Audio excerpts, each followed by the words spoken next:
Arnulfo Arias Madrid, entre la política y el misterio, revelando su influencia oculta.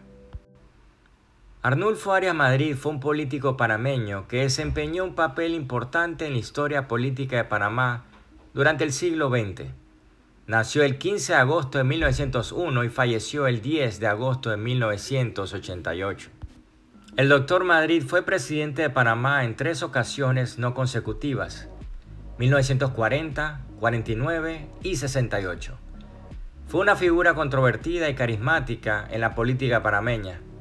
Durante su mandato implementó varias reformas y programas sociales, pero también fue criticado por su estilo autoritario y por sus intentos de consolidar el poder en su persona. En su tercer mandato, en 1968, fue derrocado por un golpe militar liderizado por Omar Torrijos, quien se convirtió en una figura dominante en la política panameña durante las décadas siguientes. Pero ¿qué otras cosas existen detrás del velo sobre la enigmática figura de Arnulfo Arias? Arnulfo Arias Madrid estudió medicina en la Universidad de Maryland en Estados Unidos. Sin embargo, pocos saben que para su especialización estudió en Alemania durante la década de 1920, específicamente en el área de cirugía. Pero ¿con qué se encontró el joven Arnulfo Arias de menos de 30 años al llegar a Alemania? ¿Qué se vivía en esa época, en ese país y en el continente que pudo haberlo marcado y dejado con una huella influyente? En Europa en general, a finales de la década de 1910 y principios de la década de 1920, hubo un surgimiento de nuevos movimientos políticos y corrientes de pensamiento, además de un resurgimiento notable de interés en diversas prácticas esotéricas y espirituales. Este periodo estuvo marcado por un clima cultural y social particular que favoreció el surgimiento y la difusión de nuevos movimientos esotéricos. Algunos ejemplos de dichos grupos fueron la Teosofía, fundada a finales del siglo XIX por Elena Petrova Blavatsky, la Antroposofía, fundada por Rudolf Steiner en 1913, y la Ordo Templi Orientis o Otto. Este fue un grupo esotérico que atrajo la atención en Europa en este periodo. Fue fundado por Karl Kellner y Theodor Reuss, pero es más conocido por su asociación a Aleister Crowley, que se convirtió en un destacado miembro y líder del grupo en la década de 1920. Estos grupos incluían prácticas como la astrología, la alquimia, el hermetismo y diversas formas de magia. Los mismos fueron influenciados por una variedad de factores, incluyendo la reacción contra el materialismo del siglo XIX, los cambios sociales y culturales resultantes de la Primera Guerra Mundial y un deseo de explorar nuevas formas de pensamiento y experiencia espiritual. Dentro de estos grupos, principalmente en Alemania en la década de 1920, la Orden Rosacruz estaba experimentando un periodo de renovación y expansión.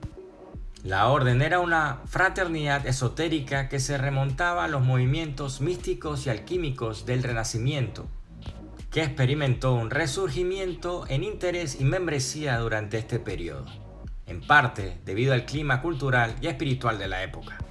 En Alemania, la Orden Rosacruz, al igual que otros movimientos esotéricos, atrajo a numerosos seguidores y buscadores espirituales que estaban interesados en explorar las tradiciones ocultas, la alquimia, la astrología y otras disciplinas esotéricas. Este movimiento Rosacruz en Alemania fue influenciado por figuras como Rudolf Steiner, quien inicialmente estuvo asociado con la Orden Rosacruz antes de fundar la Antroposofía. Steiner aportó sus propias ideas espirituales y filosóficas al movimiento Rosacruz, y su influencia se hizo sentir en la forma en que se practicaba y se enseñaba el rosacrucismo en Alemania y en otros lugares. Se sabe por fuentes allegadas que el doctor, mientras estudiaba en Alemania, no solo fue testigo de estos resurgimientos, sino que también fue protagonista al unirse a las filas de este grupo esotérico Rosacruz alemán. Algunos dicen que fue por medio de un funcionario del gobierno alemán que le introdujo al grupo, cuyos padres eran argentinos. Sin embargo, a pesar de su afinidad a este grupo, no fue miembro activo de ninguno de los grupos rosacruces activos en Panamá, que tenían otras vertientes distintas a la alemana, lo que nos lleva a sospechar que dicha decisión obedecía a su interés de no pertenecer a grupos donde los miembros no eran bien vistos por él. Lo que nos lleva a otro punto que quizás pudo ser de gran influencia mientras estudiaba en el país germánico. El joven doctor, a sus veintitantos años, aún en vías de formar su personalidad e ideología, también fue testigo durante esta época del surgimiento de un nuevo movimiento político en Alemania. En la década de 1920, el partido nazi, oficialmente conocido como el Partido Nacional Socialista de los Trabajadores Alemanes, experimentó un crecimiento principalmente gracias a una figura principal llamada Adolfo Hitler, que se unió al partido en 1919 y eventualmente se convirtió en su líder en 1921. Bajo su liderazgo, el partido adoptó una ideología nacionalista de corte social, antisemita y antidemocrática. Cabe destacar que dentro del seno de las creencias del partido existía también una gran influencia y creencia de corte esotérico, que lo llevó más adelante a comulgar con diversos grupos vinculados con estos temas, como la sociedad Thule y Brill, formando la SS, liderizado por Heinrich Himmler. Algunos podrían cuestionar la huella o influencia de estos grupos e ideologías en el doctor Arnulfo Arias. Sin embargo, podemos mencionar algunos indicadores que son indicios de esto. Durante su mandato como presidente de Panamá, Arnulfo Arias Madrid implementó políticas y medidas que discriminaban y segregaban a minorías raciales, particularmente a la comunidad afrodescendiente y china. Entre las medidas más controvertidas que tomó Arias Madrid se encuentran: política de blanqueamiento. Arias Madrid promovió abiertamente la idea del blanqueamiento de la población panameña, buscando fomentar la inmigración de europeos blancos a Panamá como una forma de mejorar la raza. Restricciones a la inmigración china. Durante su gobierno se implementaron leyes que limitaban la inmigración china a Panamá y se impusieron cuotas severas para la entrada de ciudadanos chinos al país. Persecución y represión de la comunidad afrodescendiente. Durante su mandato se llevaron a cabo acciones discriminatorias contra la población afrodescendiente, incluida la represión de sus derechos civiles y exclusión de la participación de la vida política y social del país. Estas políticas discriminatorias y segregacionistas fueron motivo de gran controversia y generaron protestas tanto a nivel nacional como internacional.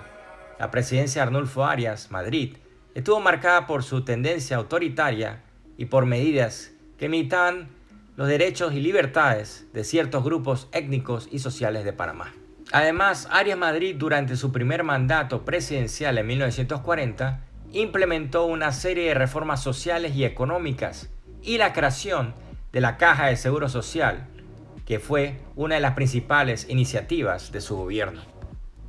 El extinto diario panameño El Pueblo calificó a Arnulfo Arias como el Führer criollo. Incluso Armodio Arias Madrid, hermano de Arnulfo, afirmó que este último estaba bajo la influencia de Hitler. El concepto demagógico de que todos los hombres nacen libres e iguales no tiene aceptación ni justificación en la vía biológica y evolutiva. Arnulfo Arias, 1940. Nos permitimos sugerir que al mismo tiempo que se elimina el elemento indeseable, se debe extender la esterilización sistemática a aquellos enfermos nuestros de ambos sexos. Arnulfo Arias, agosto de 1934. Algunos sugieren que durante su mandato, dicha relación y similitud no era solo de admiración, sino un poco más operativa. Toda esta información forma parte de la investigación que estoy llevando a cabo para mi nueva novela basada en hechos reales, donde dos masones deben buscar pistas para descubrir un secreto oculto en el nuevo continente relacionado con un ritual masónico. La misma espera poder develar los misterios que encierra la llegada de los españoles a América junto a la orden masónica y el misticismo judío. Espero tenerla lista este año. También están disponibles mis dos primeras novelas que tratan sobre dos masones aventureros en busca de pistas basadas en hechos reales, que se llaman Los secretos del Acta y El amanecer de Llanos. ya disponibles en Amazon y en librerías de la ciudad de Panamá. Espero haya sido de su agrado este video y recuerden seguirme en la cuenta de Instagram y TikTok como Amilcar Gotti Escritor. ¡Gracias!